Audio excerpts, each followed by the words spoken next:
Salam əziz həmkarlar. Biz bugün öyrənirik məntiq xətaları. Ümumilikcə məntiqi təfəkkür özü iki hissəyə ayrılır. Məntiqi düşünmə formaları, bir də məntiq xətaları. Məntiq xətalarımıza aiddir. Həddən artıq ümumiləşdirmə, özünü bənzətmək, cəmiyyət tərəfindən qəbul edilmək, şəxsi qərəzlilik, boş adam xətası, çoxmənalı danışmaq və sirkulyar arqument. Həddən artıq ümumiləşdirmə nədir? Bir-iki nümunəni bütün qrupa aid etmək. Məsələn, taksi xidməti üçün Toyota Prius markalı avtomobildən istifadə edən müştəri yolda qəzaya düşür. Yəni, bir avtomobillə yolda qəzaya düşüb. Səhv mühakimədə deyir, bu qəza ona görə baş verdi ki, maşının markası Priusdur. Deməli, bütün Prius maşınları təhlükəlidir. Yəni, bir Prius nümunəsini bütün qrupa əhatə etdi. Bütün Prius maşınlarını əhatə etdi. Və ya məsələn, tutalım ki, siz 11-ci sinifə dərs deyirsiniz və oradan sizin yanınıza hazırlığa, məşğəliyə şagirdlər gəlir və yaxşı oxumurlar, nəticələri zəif olur. Mən sizdən soruşuram, bu il 11-ci sinif şagirdlərinin nəticəsi necə olacaq? Deyirsiniz ki, zəif. Deyirəm, niyə? Deyirsiniz, mənim yanıma bir-iki uşaq gəlir, onlar zəif nəticə toplayır. Yəni, bir-iki nümunəni bütün qrupa aid etdiniz. Və ya məsələn, 8-ci siniflərdən Ayxanı tanıyırsınız ki, Ayxan çox nadinc uşaqdır.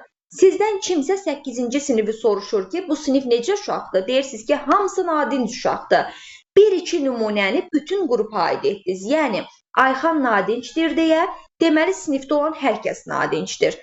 Və ya məsələn, şagirdlər hər hansı bir gəzintiyə gediblər, avtobus saxlayır, ilk düşən sarışın rus qadın olur. Kimsə soruşanda bu avtobus kimləri gətirib, deyir, hamısı rusdur gələnin. Bir nümunəni bütün avtobusa əhatə etdi. Bu olur həddən artıq ümumiləşdirmə, məntiq xətası. Məsələn, Toyotaya uyğun əsaslı mühakimə nədir? Hadisə sürücünün ehtiyatsızlığından baş verdi. Bundan sonra tətbiqdə sürücünün dəyərləndirmə səviyyəsinə baxmalıyam. Yəni, maşını günahkar tutmur, sürücünün ehtiyatsızlıqdan baş verdiyini nəzərə alır. Bəs özünü bənzətmək nədir? Bir şeyə hörmət edilən şəxs inanırsa, deməli bu doğrudur düşüncəsi. Yəni, özümüzü bir nəfərə bənzətməyə çalışırıq. Bu daha çox ibtidai siniflər arasında olur. Məsələn, ibtidai sinif arasında şagirdlər özlərini sinif rəhbərlərinə bənzətməyə çalışır. Sinif rəhbərim saçını bu formada yığıb, mən də saçımı bu formada yığım. Və ya məsələn, gəlirlər evə, ana saçımı göydən yığ. Niyə? Çünki sinif rəhbərim də saçını bu formada yığıb. Yəni, özünü kiməsə bənzədir. Və ya burada məsələn, məktəbimizin ən məşhur qızı voleybolla məşğul olur. Bu ən məşhur qızıdır, deməli mən də voleybolla məşğul olmalıyam. Özümü ona bənzətməyə çalışıram. Bu olur özünü bənzətmək. Baxın, hal-hazırda şampun olsun, hər hansı bir geyim olsun, bunları tanınmış şəxslər reklam elətdirir. Niyə? Çünki özümüzü onlara bənzətməyə çalışdığımız üçün. Yəni, bunlar aiddir özünü bənzətməyə, özümüzü bir şəxsə bənzədirik. Ancaq cəmiyyət tərəfindən qəbul edilmək, burada toplum nəyi edirsə, mən də onu edim. Yəni, bir şeyi çoxluq qəbul edirsə, o doğrudur düşüncəsi, o yaxşıdır düşüncəsi. Məsələn, hal-hazırda əsrin bəlası olan iPhone telefonları imkanı olan da olmayan da həmin telefondan istifadə edir. Çünki ətraf, toplum istifadə edir deyə mən də istifadə etməliyəm düşüncəsi formalaşır.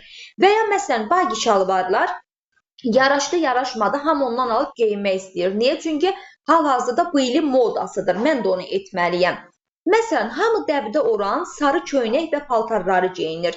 Deməli, mən də sarı paltar geyinməliyəm. Mənə yaraşdı, yaraşmadı, fikir vermirəm. Hamı geyinirsə, mən də etməliyəm. Və ya bir ilin modası, məsələn, midi donlardır.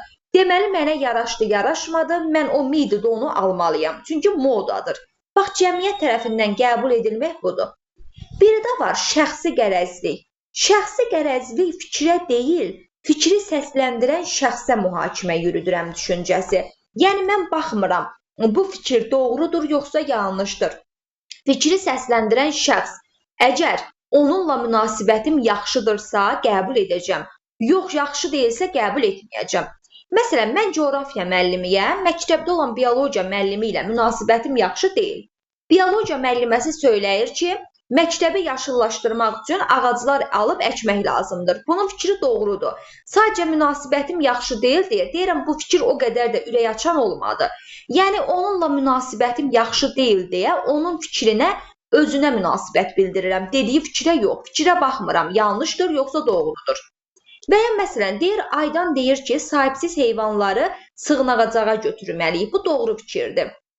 Ancaq mənim Aydanla münasibətim yaxşı deyil deyə deyirəm, Aydan çox qəribə qızdır, gülməli paltarlar geyinir və bizdən ayrı gəzir. Ona görə də yəqin dediyi səhvdir. Əslində fikri doğrudur. Sadəcə münasibətim yaxşı deyil deyə onu qəbul etməyə istəmirəm. Sonra gəlir boş adam xətası. Boş adam xətası nədir? Deyilən əsas arqumenti kənara qoyur, məsələni bilə-bilə fərqli istiqamətə yönəldir. Bunu edən şəxs nəyin mövqeyini olur olsun, nəyin bahasına olur olsun öz mövqeyini gücləndirməlidir. Yəni, boş-boş danışmalıyam, özümü haqlı çıxardım, loru dildə desək. Məsələn, deyir ki, gecə saat 12-dən sonra yemək yemək sağlamlığa ziyandır. Sən də çalış, gecə saat 12-dən sonra yemək yemə. Deyir, sən demək istəyirsən ki, mən kiloluyam, mən yemək yedikcə kökəlirəm. Yəni, burada boş adam xətasıdır və açar söz demək istəyirsən ki, sözüdür. Məsələn, deyir, şəhərdə ekoloji problemləri həll etməyin yollarından biri velosipeddən istifadə etməkdir.